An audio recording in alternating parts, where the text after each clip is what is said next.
윤석열 대통령 취임 2주년 기자회견을 놓고 여야는 연일 엇갈린 반응을 내놓고 있습니다. 여당은 소통의 폭을 넓히고 진일보했다고 평가한 반면 야당은 협치 생각이 없어 보이는 건 그대로라고 깎아내렸습니다. 윤 대통령이 선수사 후 특검 방침을 밝힌 최상병 특검법으로 여야 대치도 격화하고 있습니다. 국회 연결합니다. 이준혁 기자. 네, 국회입니다. 일단 윤 대통령 회견에 대한 여야 반응부터 전해주시죠. 네, 국민의힘 황호여 비상대책위원장은 라디오 인터뷰에서 기자들 질문을 끊지 않고 최대한 받고 무슨 질문이든지 성실하게 답변하는 모습을 보였다며 좋은 신호라고 평가했습니다. 국정 기조에 대한 비판에는 답이 없었다는 지적에는 4대 개혁과 에너지 정책, 가치동맹 외교 등은 모두 대선 공약이었다며 추가나 수정은 가능해도 흔들기는 어렵다고 설명했습니다. 윤상현 의원도 YTN과의 통화에서 총선 참패 이후 윤 대통령이 정치와 소통을 하겠다는 이야기를 해왔는데 진일보하고 있다고 치켜세웠습니다. 특히 김건희 여사 관련 논란들과 국정 운영에는 사과를 했고 기자들의 질문을 무제한으로 받은 부분 등을 볼 때 많이 변화하려고 노력하는 것이라 덧붙였습니다. 반면 민주당 진성준 정책위의장은 라디오 인터뷰에서 영수회담 시즌2를 보는 것 같았다면서 마이웨이 선언을 재확인했다고 깎아내렸습니다. 김 여사 의혹의 사과가 이뤄진 것도 박절하지 못했다는 과거 표현과 현명하지 못했다는 이번 회견에서의 표현이 다르지 않다며 진전이 없었다고 주장했습니다. 민주당의 핵심 관계자는 YTN과의 통화에서 야당의 요구는 국정 기조를 바꾸란 것이었지만 이런 방구도 언급이 없었고 다 잘했다는 뜻으로 비쳤다고 비판했습니다. 이어 민주당이 22대 국회에서 추진하겠다고 밝힌 김 여사 특검법도 미리 거부 의사를 밝히면서 야당과의 협치 생각은 아예 없는 것 같다고 지적했습니다. 여야가 정반대 반응을 보인 건데 최상병 특검법과 관련해서도 대치가 격화할 분위기라고요. 네, 어제 윤 대통령이 선수사 후 특검, 다시 말해 조건부 수용 의사를 밝힌 게 사실상 거부권을 뜻한 것이란 해석이 나오면서 법안 재표결 관측도 제기되고 있습니다.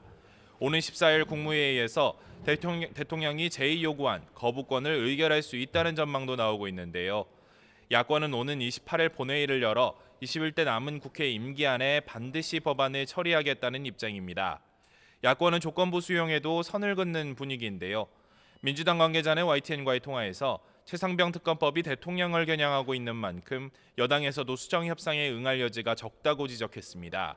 특히 여당 일각에서 나오는 것처럼 특검 추천권을 여당에 넘겨주는 것은 말이 안 된다고 일축했습니다.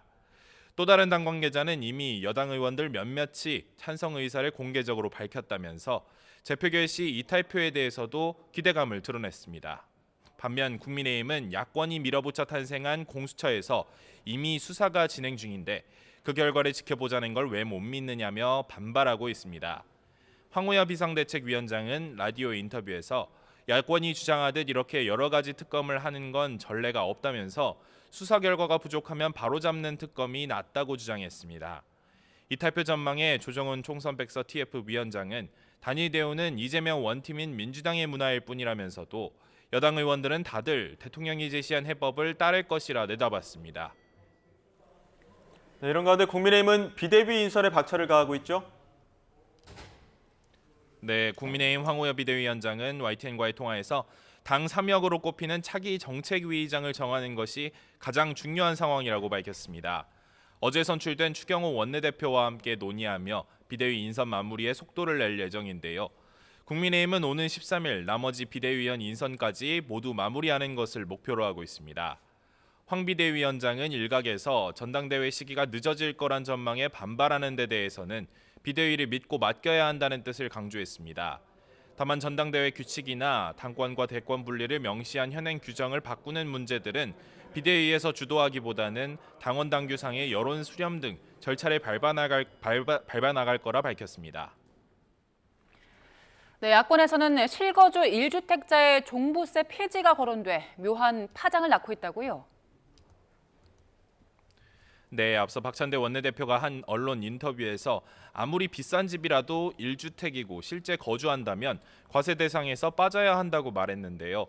부동산 세제 정책을 문재인 정부 시절 실패한 정책 가운데 하나로 지적하며 종부세의 전향적 개선이 필요하다는 뜻을 밝혔습니다. 이에 대해 박성준 원내수석 부대표는 한 라디오 인터뷰에서 초고가 주택을 대상으로 하던 종부세 적용 대상이 서울 지역 아파트값 상승으로 지나치게 높아진 면이 있다며 공감을 표했습니다. 다만 아직까지는 원내대표단하고 공유된 내용은 아니라고 설명했는데요. 박 원내대표 측도 YTN과의 통화에서 해당 인터뷰는 관련 의견을 들어보겠다는 취지였다며 폐지로 방향성이 잡혔다는 의미는 아니라고 부연했습니다. 지금까지 국회에서 전해드렸습니다.